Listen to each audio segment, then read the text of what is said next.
ఇంతకుముందు చాలాసార్లు వారితో తిరిగినాను కనుక నాకు చాలా గౌరవం ఉంది. అది మంచి కార్యక్రమం అది. ఎందుకు ఆపుతున్నారో అర్థం కాలేదు. అది ఆపడం అనేది ఎందుకని. బహుశా యుగాల నుంచి కూడా వీటిని ఆపాలంటది. సంగీతంలోనే దేశీ 2 ఉంటాయి. దేశీ సంగీతాన్ని ఈన రాగాలు, ఈన నృత్య రూపకాలు, ఈన వాయిద్యాలనే పేరుతోని మాతంగమునికి మాతంగముని కాదని బృహద్దేశిని కాదని భరతముని రంగంలోకి వచ్చినాడే 6వ శతాబ్దం నుంచి ఇలాంటి కుట్ర జరిగింది. దాని ఇంకా లోతుల్లోకి పోయేటంత స్థాయి లేదు కానీ నాకున్న పరిమిత జ్ఞానం మేరకున్నది. ఎందుకంటే సరస్వతి దగ్గర వీణంటారా, బౌద్ధంలో కూడా వాణి, సుతసదన, మంజుల వాణి ఆమెకు వీణ ఉంది. ఇలాంటి పరికరాలు వచ్చినప్పుడు ఆ చర్చ లోతులోకి వస్తుంది. బౌద్ధంలో శ్లోకాలు కానీ, బౌద్ధ మంత్రాలు కానీ, ఆ సంగీత పద్ధతులు, పరికరాలు ఆ ఆదివాసుల్లోకి ఎట్లొచ్చినాయి, లేకుంటే కింది వర్గాల్లో అవి ఎట్లా మూలాలు కాపాడుకున్నారు, మనకు బిక్కునూరు ఎట్లయితుందో, బక్కమ్మ ఎట్లయితుందో, బిక్కు ఎట్లయితే ఇవన్నీ ఎట్లా ఉన్నాయో అట్లనే సంగీతంలో కూడా ఒక ప్రత్యామ్నాయ పరస్పర సంఘర్షణలో ఒక ఒక వాయిద్యం అనేక రకాలు అవుతుంది. ఎల్లమ్మ కత్వం అనుకో, రాక్షసుని యొక్క వీణ ఏ రాక్షసుడు అనేది వచ్చినప్పుడు అతను రాక్షసుడు వీడం కాదు, యాక్చువల్ ఆర్య ద్రవిడియన్ ఈ క్రమంలో జమ్ముకు వచ్చినప్పుడు జమ్ముకు వాయిద్యాన్ని సృష్టించిన చరిత్ర వస్తుంది. ఓ డమరుకం వచ్చినాక డమరుకం యొక్క శివుని తాండవం, శివుడు అనార్యన్ దేవుడు, ఆ చరిత్ర వస్తుంది. లేదంటే ఒక మధ్యలో వచ్చిందనుకో, మధ్యలో మధ్యలకు సంబంధించిన వాయిద్యానికి సంబంధించిన చరిత్ర వస్తుంది. ఇవేంటంటే ఇవన్నీ కూడా వీటిని కాపాడుకోవడం అంటే చరిత్రను పునర్లేఖించడం, పునర్మూల్యాంకరించడం, వీటిని ఉండటం వల్ల చాలా అందుకని దీని పట్ల ఇంత వివాదాస్పదమైన కానీ స్థలం సమస్య కాదు. దీని ఇంకా భావజాలపరమైన ఆలోచనలు ఉన్నాయి. లేకుంటే ఇంత అది చాలా చిన్న సమస్య.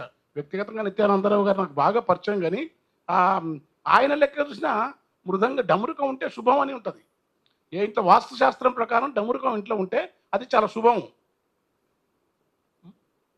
జముకు ఉంటే దయ్యాలు భూతాలు పోతాను శుభం. అవి డోలు ఉంటే చాలా ఇవన్నిటి ప్రతి వాయిద్యాలను అంత కష్టపడి ఆ మహాత్ములు స్వీకరిస్తే అది ఏ రకం కూడా అటు సాంప్రదాయ ట్రెడిషనల్ ప్రకారం కానీ దానిలోకి ప్రత్యామ్నాయంగా వచ్చిన సంగీత పద్ధతులు కానీ వాటి పట్ల చాలా అపారమైన గౌరవం ఉంటుంది. ఎందుకంటే ఆదివాసులు మేస్త్రం జాతి వాళ్ళు కొట్టే వాయిద్యం దగ్గర మనం చెప్పులు వేసుకొని పోతే వాళ్ళు మనల్ని కొడుతున్నంత పని చేస్తారు, మాట్లాడరు, అంత పవిత్రంగా చూస్తారు. కిన్నెర ఉందనుకో, కిన్నెరకు సంబంధించి చాలా గొప్ప కిన్నెర కానీ ఏక్తార కానీ ఇవన్నీ బౌద్ధ శ్లోకాల నుంచి వచ్చిందనుకో వాదన కూడా ఉంది వాటిలోకి. ఎందుకంటే మంగళకైసికి రాగం ఉందనుకో, మంగళకైసికి రాగం హీన రాగంలో ప్రవేశించడం దాసరులు వాడతారు. ఆ మంగళకైసి రాగం ఆ దాసరులు వాడే రాగాన్ని హీన రాగం ఇప్పటివరకు దానికి ఎవరు నోట్స్ రాయలేదు ఇంతవరకు. అది ఎన్ని స్వరాలు స్వర రాయలేదు. అట్లా సింహనంది నృత్యరూపకం ఉందనుకో, దానికి ఎవరు ఆ నృత్యరూపకాన్ని హీనంగా చూస్తారు. అట్లా ఇలాంటి బహుజన కింది వర్గాల నుంచి ఉత్పత్తిలో భాగంగా వచ్చడం కానీ ఆధిపత్యాలను ధిక్కరించడంలో ఒక కళారూపమే కాదు, కళారూపం సంబంధించిన వాయిద్యాలు కూడా ఏర్పడతాయి. ఇలాంటి లోతైన పని సార్ చాలా ఎరుకతోనైనా, ఎందుకంటే విస్తృతంగా అధ్యయనం చేసినారు వారు. ఊరికి పైకి మనతో అన్నట్టుంటారు, కానీ చాలా సుదీర్ఘకాలమైన క్రమంలో ఆయన చాలా సీరియస్గా అధ్యయనం చేసి వీటిని కాపాడడం అంటే ఏదో వాటిని మ్యూజియంగా పెట్టి వెస్టర్న్ ఆకర్షణీయంగానే కాదు, చాలా లోతైన అధ్యయనంతో దాన్ని అవి ఉంటే కొన్ని ప్రశ్నలు వస్తాయి. అవి ఉంటే దాని చుట్టూ ఒక ఆలోచన రేకెత్తుతుంది. ప్రజా సంగీతానికి సంబంధించిన లేకుంటే ప్రత్యామ్నాయ సంగీతానికి సంబంధించిన దూరంలో వస్తానుక ఆపుతుండ్రు. వెంటనే ఇలాంటిది సరైనది కాదు, దీనికి విస్తృతమైన మద్దతు రావాలా. ముఖ్యమంత్రి గారంటే మీరు అందరూ వస్తే నేను మీ అంటూ వస్తాను. నేను నేను ఏ ప్రభుత్వాల దగ్గర ఇప్పటివరకు కేసీఆర్ దగ్గర సార్ నేను ఒక 2 సార్లు ఒకసారి కూడా కలవలే. నేను నా పోయే సోకేం లేవు, నాకు తెలుసు నేనేం చేస్తున్నా పొద్దున్న లేదు. అయితే నేను మీ అంటూ వస్తాను, ఎందుకంటే సార్ పట్ల నా గౌరవం, సార్ చేసిన కృషి, తర్వాత ఈ కళారూపాన్ని నిత్యానందరావు గారికి కూడా వ్యక్తిగతంగా మహబూబ్నగర్ చాలా వ్యక్తిగతంగా మంచివాడు ఆయన. ఇది వెంటనే చాలా గౌరవం, విశ్వవిద్యాలయ స్థాయిని పెంచుతుంది. ఆ పరికరాలు నీ దగ్గర వస్తుంటే ఆ తెలుగు విశ్వవిద్యాలయం కళల సమాహారం, తెలుగు విద్యాలయం సాహిత్య సంగీత సంబంధించినవి, అవి అక్కడ ఉంటే గౌరవం, కానీ అవి ఉండవద్దని చెప్పడం విచిత్రంగా దానికి ఏదో వేరే కారణాలు ఉన్నాయి. అది కరెక్ట్ కాదు. అట్లయినప్పుడు మనం చాలా విస్తృతంగా నడుస్తాలే. నేనైతే వస్తా, అవి ఉండటం చాలా బాగుంటుంది. వాటిని నేను కన్నగంటేమైనా మాకు ఇప్పుడు కాదు, నాకు మీ వ్యాసాలు అన్నీ అబ్జర్వ్ చేస్తా, మీతో మాట్లాడుతాను. నేనంత నాయకత్వం ఇచ్చే శక్తి సామర్థ్యం లేవు. వస్తాను, మీరు దానికి ఏం బాధపడదు బాబు. దానికి మరి నువ్వు అనుకూలంగా మాట్లాడితే మాట్లాడు, నువ్వు వద్దు అని మాట్లాడితే మాత్రం వద్దు. చెప్పు ఏందో మాకైతే అంత అయిపోయింది వద్దులే నేను వద్దు.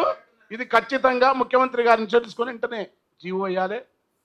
అక్కడ విద్యార్థులు ఎవరైతే వాళ్ళకు ఏంటంటే ప్రతి విద్యార్థి కూడా వాటిని వద్దంటే అపశకనం గుర్తుపెట్టుకోండి. అవి వద్దంటే మీకు విద్యకు దూరం. సుత మీరు బౌద్ధ సుత సదన మంజులం అని మా ప్రజలు వాడుకుంటారు. మంజుల వాణి శారదా వాక్యవే. సరస్వతిని కూడా సరస్వతి ముందు శారద అంటారు. ఇట్లా వాక్య అంబరా అని అట్లా వాడుకుంటారు వాళ్ళు. మీరు వాటిని వద్దు. ప్రతిదీ అపురూపం ఉంటుంది. అమృకం కానీ, నాదం కానీ, కిన్నర కానీ ఒకటి అవి ఎంత పవిత్రమైనవి. అవి దొరకటం, వాటిని పాడైతే ఎంత పాపం. అవి వాటిని పాడు చేయటం అనేది చరిత్రహీనం కదా, దుర్మార్గం కదా. కనుక విద్యార్థులకు సవినయంగా ఒక కళాకారునిగా నాకు అర్థమైన మేరకు నేను పెద్ద ఏం కాదు, చేతులెత్తి కోరుతున్నా. ఎవరు దాన్ని అర్థం చేసుకునే ఉంటే మీకు జ్ఞానం ఇంకా పెరుగుతుంది. నాకు ఇవాళ పాడుతున్న ఇన్ని రాగాలు సినిమా వాళ్ళు పెద్ద పెద్ద మ్యూజిక్ డైరెక్టర్లు మనోళ్ళు అంటే వాళ్ళు నీకు ఏ సంగీతం లేదు. మొత్తం నాకు తెలిసిన సంగీతం అంతా అక్కడి నుంచి వచ్చిందే. నేను ఆయన శ్యామ వాడితే అంటే సందర్భంగా చెప్తున్నా. నేను పాడిన శ్యామ అని నీకట్టి తెలుసు శ్యామ సంగతి అంటాడు. శ్యామ ఎందుకు పాడితే ఆయన భక్త ఏనాడు నడిచినావు ఈ ఎడారులలోన అన్నాడు. ఇది శ్యామ అన్నాడు. కన్ను అనిగా బృందావనం అది అందరిది. నాకేంది మా ఊళ్ళో బృందావనం తెలియదు, నీకు తెలియదు, నేను వాడుతున్నా. పోతన్నా పోతన్నా దీన్ని కొన్న ఫలమే ఉందన్నా. దానికంటే ముందే నేను బింప్లస్ రాగం వాళ్ళు బింప్లస్ వాడితే కన్నులతో అని వాళ్ళు అంటారు. కన్నులతో చూసేది గురువా. బింప్లస్ వస్తాను, నాకు రాదు కానీ నాకు వస్తాను. నేను నీ వాడితే పాడుతున్నావు, ఎట్లా పాడుతున్నాను స్వరాలు చక్క అంటాడు. నాకేంది గుర్రం ఎక్కడ వాజేరా రామా గుర్తు తెలుపక పాజేరా ఓ రామా. గుర్రం ఎక్కడ బాజే గురుతు తెలుపక పాజే వెర్రి పట్టిన రీతి తగ్గిన వెర్రి పట్టిన రీతి ఎతుక. మనకు సంగీతానికి పాటలకు వాటిని అపురూపంగా భావించడం వల్ల గుండె కరిగిపోతుంది.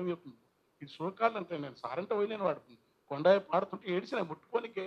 ఇప్పుడు నేను అంత పవిత్ర ఆ రోజు మటన్ తిన నా తింటేదని చూసాను. సత్యం చెప్తున్నా, మటన్ తింటే మందు తాగితే దాన్ని ముట్టుకోవద్దని. కొండ పాడుతుంటే కానీ మధ్యాహ్నం తినను సార్.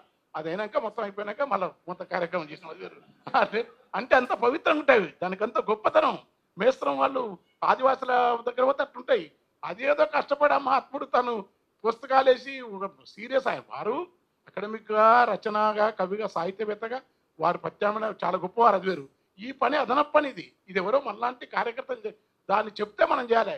ఆరు తిరిగి కాలినడకం ఒక సెన్సులాక, యుగులాక, జనులాక, ఒక బౌద్ధ సన్యాసిలాక చేసుకొచ్చాడ పెడితే దాన్ని అడ్డం పెట్టడం అనేది తెలుగు జాతి మొత్తం తెలంగాణ కాదు ఒక చరిత్ర క్షమించడానికి నేరం.